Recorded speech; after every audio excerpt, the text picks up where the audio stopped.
What does the word philanthropy mean? It's the desire to help others, usually done by a generous donation. So, Alexers, the big question is, does this generous donation make a substantial difference in the lives of others? Does the money get to where it needs to go, and who ultimately benefits from these donations? We are going to play the role of devil's advocate today and highlight a few areas of concern when it comes to philanthropy, and those who call themselves philanthropists. Welcome to alux.com, the place where future billionaires come to get inspired. If you're not subscribed yet, you're missing out. Number 1. Not all agree that philanthropy should benefit any cause. We recently published 2 videos, 15 reasons why money doesn't solve homelessness and 15 reasons why money won't solve world hunger, where we highlighted some scary statistics. There, we mentioned that 1 in 9 people go hungry every day.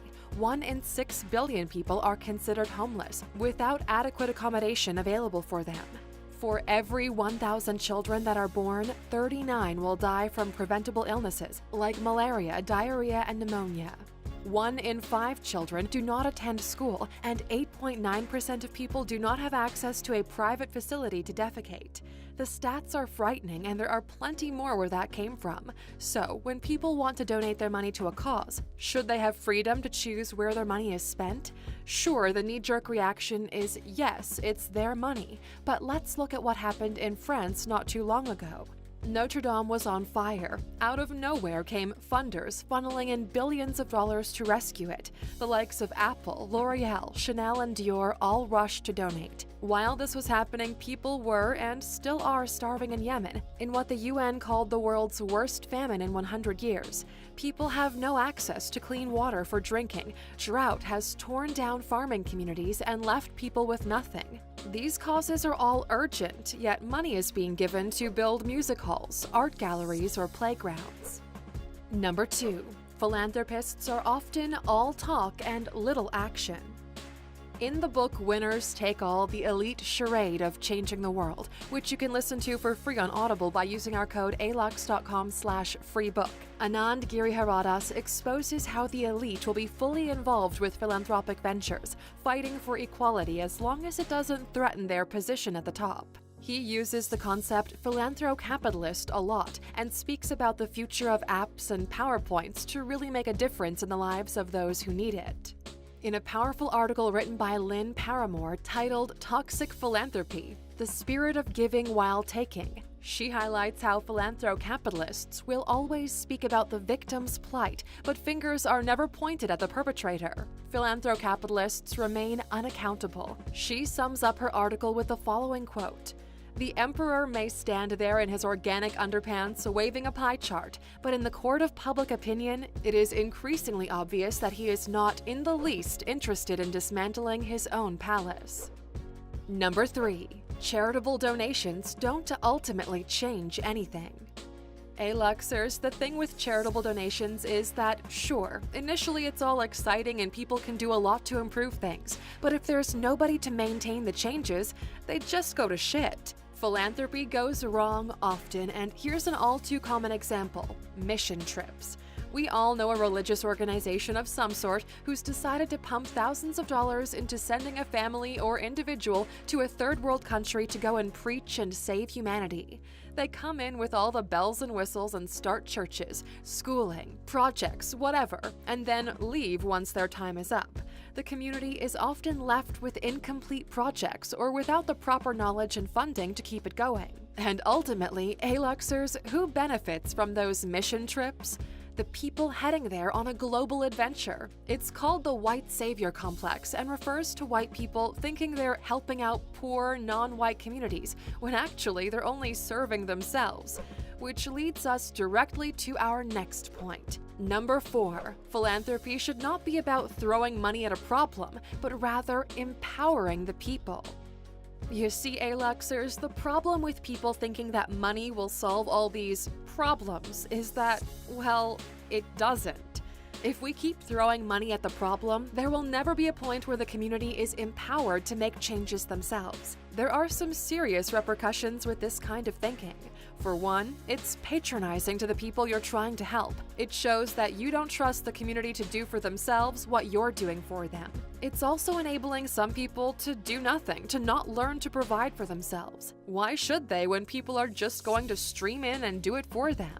Those coming in to help don't take guidance or listen to advice from locals and do things their own way, which might not benefit that community. And finally, it often shames the community and stirs up feelings of helplessness. But all of this can be eradicated by giving a voice to the voiceless, teaching skills and sharing knowledge, listening to the actual needs of the community and not trying to fix problems in another country just because you're white, when you wouldn't even know how to fix them in your own country. Number 5. Not all charities are 100% transparent. Sadly, nonprofit scandals are a dime a dozen, from a bookkeeper crooking the books in a home for disabled children in Port Elizabeth to Oxfam staff hiring sex workers in Haiti, from Gospel for Asia swindling donations intended for India's poor to the Wounded Warrior Project who blew millions on parties and hobbies. CNN reported on this travesty, stating, quote, "Compared to other veterans organizations, Wounded Warrior is giving less to the people it serves. Disabled American Veterans Charitable Service Trust spends 96% of its budget on vets. Fisher House devotes 91%, but the Wounded Warrior Project spends only 60% on vets. Fortunately, they're on the road to recovery with new management, giving the charity a much-needed overhaul. And speaking of management, have you ever thought about how much they're paid? Let's find out next. Number 6. Charity CEOs earn top dollar, and philanthropists are paying those salaries. Let's just say that not many nonprofit CEOs are doing it for the love of the cause. Many are surprised to learn that some salaries exceed $1 million a year. The highest paid CEO is from the Boys and Girls Club of America, earning in the region of $1.85 million a year.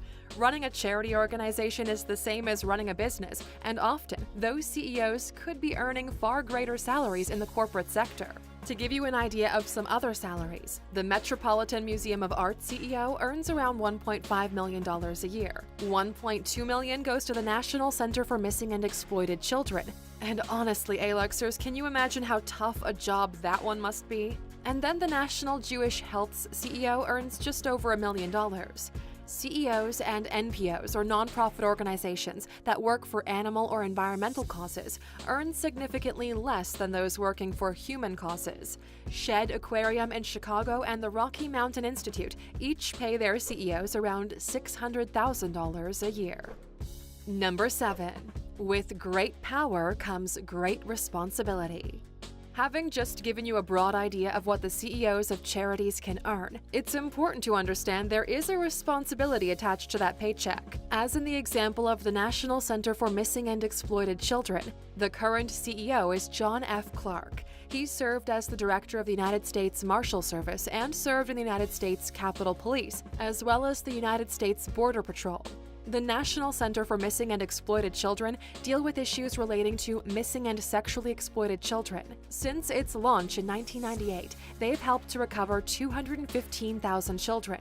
They've received more than 6.6 million tips of suspected child sex offenders and investigated over 153 million child pornography cases. In his role as CEO, co-founders John and Rev Walsh has said, John Clark's credibility and hands-on experience is outstanding. His fight to protect children is well known. It's a perfect match.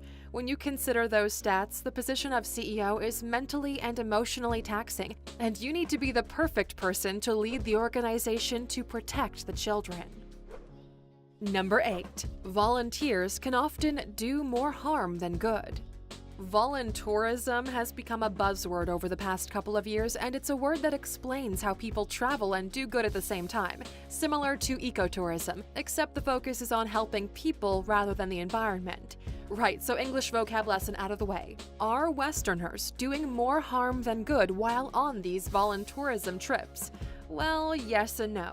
Despite the noble intentions of the volunteers, most of them have no skills to offer. So in the case of a volunteer program in a Nepalese village, one student wrote that, "There are few things more cringeworthy than watching 20 British schoolgirls trying to build a well under the scalding Nepalese heat." Another volunteer in Tanzania mentioned how terrible they were at basic construction, that at nighttime the locals would tear down what they built and rebuilt it, and would never say anything as they didn't want to offend anyone. In these types of scenarios, money given directly to the charity would have been far more beneficial, as these locals could have been employed to build the structures themselves, which would have provided jobs and food for the community that needs it most. Number 9. Should charities take money from the likes of Jeffrey Epstein? Dirty or tainted money being used for charitable causes is a hot topic. The Sacklers, as just one example of many, have always been known for their generous donations to nonprofits. Head to the Louvre and you'd have come across the Sackler Wing of Oriental Antiquities, or the Sackler Gallery in London, which profited from donations from the Sackler family. The Sackler family have become known for a lot more than just their generosity, and now many nonprofits are shunning any future donation from the Sacklers. So why is that? Their company, Purdue Pharma, are the makers of the highly addictive painkiller OxyContin, and despite being fully aware of the dangers of the drug, have been marketing it aggressively. And by doing so, they've been complicit in fueling the deadly opioid epidemic. It's ethically very complicated. Sex offender Jeffrey Epstein made contributions to MIT's Media Lab, as well as hospitals, universities, film festivals, and more. But were those donations just a cover-up to improve his image on the forefront while all that shit was happening behind the scenes?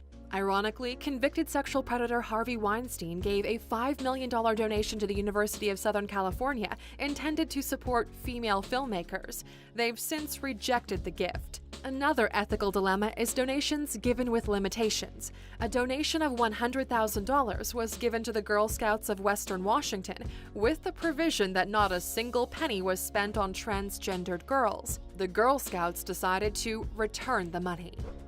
Number 10. It's another way of the rich getting richer. Let's be honest, the rich can deduct taxes from large donations. Stanford scholar Rob Reich gives an interesting perspective on this. He wrote the following in a paper called The Problems with Philanthropy. When a wealthy person taxed at 40% of their annual income makes a gift of $1,000 to a soup kitchen, the government forgives 40% or $400 of their gift. So the cost of their $1,000 donation to them is $600. But when a middle-class person taxed at 20% of their annual income makes an identical $1,000 donation to the same soup kitchen, they're forgiven $200. The cost they pay is $800. So in a nutshell, even donations favor the wealthy. If only every donor took to heart what Chief Executive Officer of the United Nations Foundation, Kathy Calvin, once said. Giving is not just about making a donation, it's about making a difference. So Aluxers, what's your stance on taking tainted money for charitable causes? We'd love to hear your thoughts on this in the comments below. Now, since you stuck with us until the end, we've got your bonus. Not everyone who's a philanthropist is doing it for the right reasons. Many people do it for the gram. They like the praise and they love the thumbs up. They love people telling them how amazing they are and how the world needs more people like them. Don't be that guy, Aluxers. To sum it up, we believe good deeds and charitable work should be done with intention and not for attention. Go and do a silent good deed, and let's start a ripple effect of kindness. Thanks for watching, Aluxers. Remember to subscribe so we can chat again tomorrow, and we always value your thumbs up.